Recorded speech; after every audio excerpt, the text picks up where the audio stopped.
Ram, Lakshman, Bharat and Shatrugna, they are growing bigger and bigger. They have now reached the Kumar Avastha. The first 5 years is the Balyavastha. The next 5 years is the Paugandavastha. The next 5 years is Kishore Avastha. And after that is the Kumar Avastha. So Bhagavan now is in the Kumar Avastha.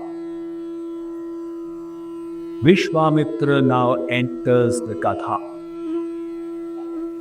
Vishwamitra is a unique personality in our Indian history, who was born as a Kshatriya, as a warrior king. And then he became a Brahman. And you have all heard the Katha that he was camping with his army in the forest, and the army needed to eat. Vasishti's ashram was nearby. Vasishti had Kamadhenu's daughter Nandini, the wish-fulfilling cow. By her grace, he fed the whole army of Vishwamitra. Vishwamitra said, "This is most wonderful." He said, "Give this Nandini to me." Vasisht refused. So now a fight ensued between Vishwamitra and Vasisht. So Vishwamitra was a warrior, extremely strong. He would attack Vasisht, but Vasisht had spiritual power. With that power, he would counter him. So every time he kept on doing it, every time he would neutralize Vishwamitra. Vishwamitra then decided, I also need spiritual power. So he renounced his kingdom. He went into the forest and started practicing austerities. He now became a rishi from a king. But when he would come before Vasisht, Vasisht would address him as Rajarshi, "Oh great warrior king." Vishwamitra would feel very bad.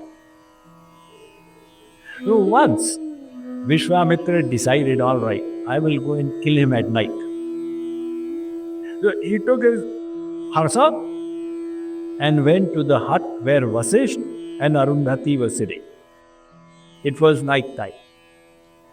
So Vishwamitra is standing behind and listening. What is this husband-wife speaking? Arundhati asked Vasisht, "Patidev, who will be the biggest tapasvi in Bharatvarsh right now?" Vasisht said, the biggest tapasvi is Vishwamitra. However, his anger is neutralizing all his tapasya. If he could just give up that anger, his glories would know no limits. Now Vishwamitra thought that my sworn enemy, in my absence, he is praising me. Vasisht was a Mahapurush. He had no resentment at all. I am full of resentment and he is praising me. His anger cooled down for the first time. He went in, he threw the parsa there, he bowed down before Vasisht and apologized. Vasisht now addressed him as Brahmarshi. Maharaj, you are now a Brahman Rishi. So Vishwamitra now, from being a warrior, he has now become a Brahman. So he is practicing austerities there in the forest. And in the forest, the demons used to come and attack. Just imagine, in the forest the sages go. They are vulnerable to all kinds of dangers in the forest. And the demons prefer to live in the forest apart from the wild animals. So they would also create havoc. So Vishwamitra thought, now I am a Brahmarshi. I can kill them, but I will not. I have heard that Bhagavan has taken avatar in Ayodhya. I will take his help. So Vishwamitra usually doesn't go to Ayodhya because of the old enmity with Vasisht. But now he is going for darshan of Brahma. Thinking, is he Bhagavan? Maybe, maybe not. Let's see. He is going to Ayodhya, and when he reached, Dashrath said, "My God, such a great saint has come." The Dashrath welcomed him with great respect and said, "Maharaj, how can I serve? You have come to a king like me. You must be wanting something. So what can I offer in your service?" And Vasishtha is also present. So Vishwamitra said, "Look, I am a Tyagi. I don't need any of your kingly opulence. However, in the forest, there are these demons that are troubling me. So you do one thing. Ram here, your son, and his Anuj, Lakshmans, you send the two of them with me into the forest to take care of these Rakshasas." Hearing that, Dashrath fell to the ground. He said, "Maharaj, what is it that you asked me? My two children, they are dearer to me than my pran. You ask me to go into the forest, I will be willing. Ask for anything else, I am willing, but don't ask my children." Vishwamitra said, "Look, your children were born because of the yajna. So they are a parinam of the Deva Sanskriti. And for the Raksha of Deva Sanskriti, for the Raksha of Yajna, I am asking for them, and you are refusing." And he looked at Vasishtha. That, "What kind of a Shishya do you have?" He said that you are Guru. And when I am giving the Ajna, he is not following. What have you taught him?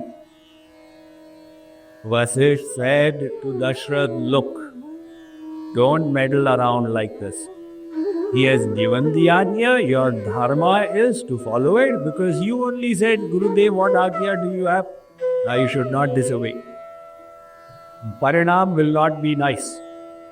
So on Vasishtha's convincing, Dashrath said, "All right." He said to Ram and Lakshman that, "It seems like my pran are going, but you go and take permission of the mothers." So while Dashrath was so distressed, Kaushalya experienced no distress, because she remembered that Baba had come when my child was born, and he had said that one Mahatma will come and take him to the forest. Don't you worry, he will get him married and bring him back. So Kaushalya sent Ram with great joy. Now Ram and Lakshman, they accompanied Vishwamitra into the forest, because they are going to fight the Rakshasas. They are going with Dhanushban. So Vishwamitra is still in doubt. Is he Bhagavan? But he doesn't look like Bhagavan. But there is something. But maybe there is something not. He's having this tark vitark in his mind. The Ram is reading the mind, and he is not helping in any way. Bhagavan deliberately makes it difficult. Hey, I am giving you the choice, you believe what you want. So as they entered the forest, Ram goes, "Oh, such a wonderful flower. Oh, the butterfly is going out here." Vishwamitra says, "He can definitely not be Bhagavan." And Lakshman is seeing what is happening to my brother today. So Vishwamitra's confusion is increasing. They had gone into deep forest. That was where Taraka appeared, the first Rakshasi. So the first Rakshasi that Bhagavan killed, the first demon in Krishna avatar, was Putana, a lady. Out here also, Ram is killing Taraka. Vishwamitra said, "Here is one of them." So Ram took the arrow and shot Taraka. Taraka fell, but Vishwamitra was still not convinced that he is Bhagavan. But when she fell, he saw that her Atma came and fell at the feet of Ram, and Ram gave her shelter and did her uddhar. At that time, Vishwamitra realized he is Patita Pavan. He can uplift the most fallen, even the sinful Rakshasi he is uplifted. Vishwamitra now became convinced that he is Bhagavan. So he folded his hands and he started doing the Abhinandan. And he said, by your grace, I had learned various vidyas. I am now going to teach them to you. Not out of ego, but as a samarpan. I am offering these vidyas to Vidyanidhi. He taught various Shastra Vidyas to Ram and also taught him how to conquer bhook and pyas, or hunger and thirst. He then said, come, let us go to the hermitages of these rishis. So when they reached there, Vishwamitra introduced to all the rishis, Ram and Lakshmana. All the rishis were very delighted. They spent the night out there. The next day, Ram told all the sages that, O great sages, you have been greatly troubled by these demons. Now we are going to protect you. You go ahead and do your yagyas and have no fear. We will take care. So the rishis, they started doing their yagyas. 2 demons came along with many others. One was Marich and one was Subahu. So Ram shot Marich, and Marich fell 100 yojan away, because Ram said, I will not kill you, I need your help in the Ram Leela ahead as well. And Subahu he slain on the spot. And the other Rakshasas, they all ran away.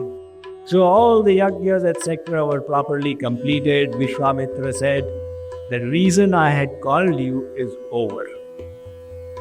If you like, I can take you back to Ayodhya. But if you want, there is a Dhanur Yagya going to happen in Mithila. And we can go and visit that. He did not say Sitaji Swayamvar. Because if he says, I'm going to take you for marriage, then Ram will say no. So he's saying there's a Dhanur Yagya. So Ram said, all right, then let's go there.